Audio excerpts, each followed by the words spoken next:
Hi everyone, this is Brianna Hafiz presenting the topic of effects of functional stabilization training on pain, function, and lower extremity biomechanics in women with patellofemoral health. First, we'll talk about what patellofemoral pain actually is. It's a syndrome in which pain in the front knee occurs.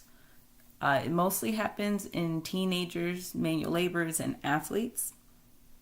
Females are at a higher risk of developing this condition, which is probably why our authors here had put a focus more on doing the project with women rather than both sexes. Up to 10% of young individuals who go to physical therapy will be diagnosed with patellofemoral pain, and it's sometimes caused by wearing down, roughening, or softening of the cartilage under the kneecap. So the typical treatment for patellofemoral pain focuses on the etiological factors local to the patellofemoral joint. So that would be more of a focus on the quadriceps.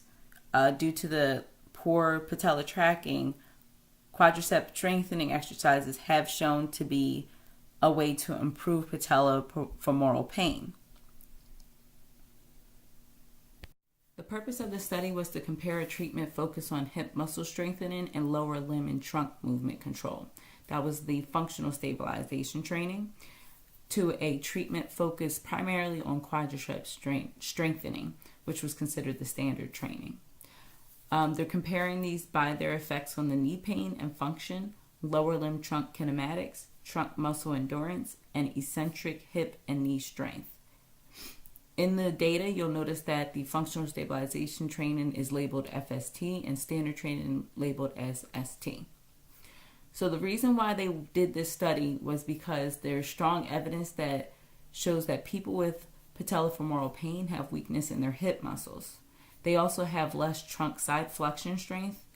They present with altered movements such as increased hip adduction and medial rotation and increased ipsilateral trunk inclination excursions. So these altered movements are associated with weak hip abductors, lateral rotators, and extensor muscles. So with these weaknesses and altered movements, more of the people with patellofemoral pain are more likely to bear their activities or do weight-bearing activities with minimal hip flexion and forward trunk lean. So it's a greater demand on the quadricep muscles, leading to greater patellofemoral joint stress and patellofemoral pain. 63 patients were assessed, and out of them, 31 were selected. They were all recreational female athletes, which meant they did aerobic or athletic activities 3 times a week for at least 30 minutes, and they were between the age of 18 and 30. They were randomly selected into either the standard training or the functional stabilization training. So it ended up being 16 for standard and 15 for the functional. They had to have pain of 3 or greater on the 10 centimeter visual analog tests for at least 8 weeks before assessment. Also including in the 3 or greater pain was retropatellar or anterior knee pain during at least 3 of the activities listed, which was ascending, descending stairs, squatting, running, kneeling, jumping, prolonged sitting, and a insidious onset of symptoms unrelated to trauma, so like a gradual onset of pain. Exclusions for the program was any intra-articular pathology, any involvement of the ligaments surrounding the knee, the patellar instability or like subluxation, hip pain, Osgood-Schlatter or Sinding-Larsen-Johansson syndrome. So either like some type of lump around the knee, or the young teens who have like a great growth in a short time and having pain from that. Knee joint infusion, previous surgery in lower limb, pain with palpation to either the patellar tendon, IT band, or pons anserinatus tendons.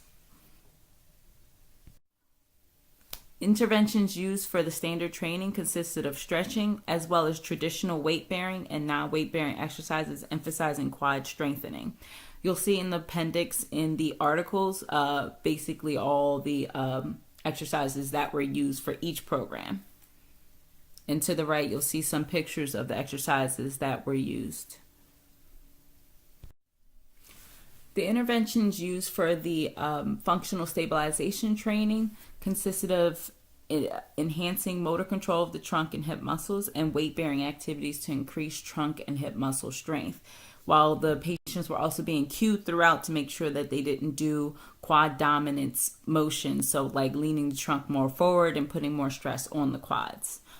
Both group sessions were 3 times a week for 8 weeks with at least 24 hours between the intervention sessions. The way the authors measured their results from the patients was for pain, they used the visual analog scale. So basically using a 10 centimeter scale rating kind of like a 0 out of 10.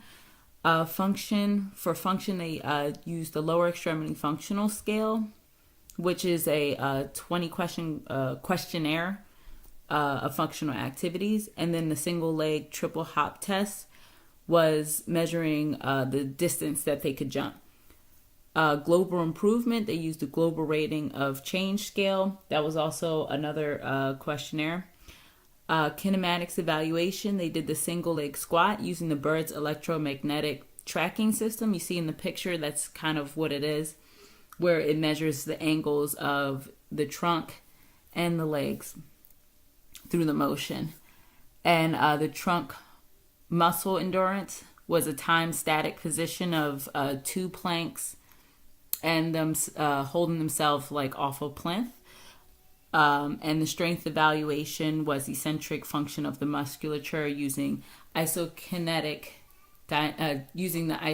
dynamometer.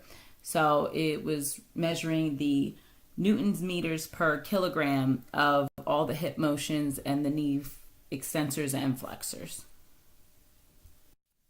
Results for the patients were measured during the assessment period, which started the baseline at the end of the intervention, which was 8 weeks through the intervention after that, and a 3-month follow-up post-intervention. The pain, function, and global improvement categories, there was improvement in both groups, but the FST group showed greater improvement in each of those groups. Especially for the global improvement, they had, after just the intervention, had 25% more greater improvement than the standard group. For the kinematics, only the FST group showed improvements in all movements, as well as the trunk endurance. Only the FST group had greater trunk endurance for all muscles assessed. And those tables are also in the article, and you'll be able to view those, and you can see how much more dramatic their effects were. So for the strength of the research, I actually feel that this article was actually pretty good as far as, for one, they focus on strictly the patellofemoral patients and excluded a good amount of people. Their sources of measurement I felt were really reliable and accurate. And they also did a 3-month follow-up post-intervention, and I feel like that also definitely reflects the improvement overall. And they also followed up on, this is a follow-up on previous studies. So it's not just new information. There's been separate studies, never compared this exact way though. For the cons, I feel like the sample size was kind of small. I feel like they could have done, they can do in the future a greater amount of people. And also, but because the strength of the research or the results, I feel that it could be practiced and you would see the improvements that they said. And also with only women. I feel like they should have included men as well, even if women are more prone to patellofemoral pain. This concludes my presentation on the effects of functional stabilization training on pain, function, and lower extremity biomechanics in women with patellofemoral pain.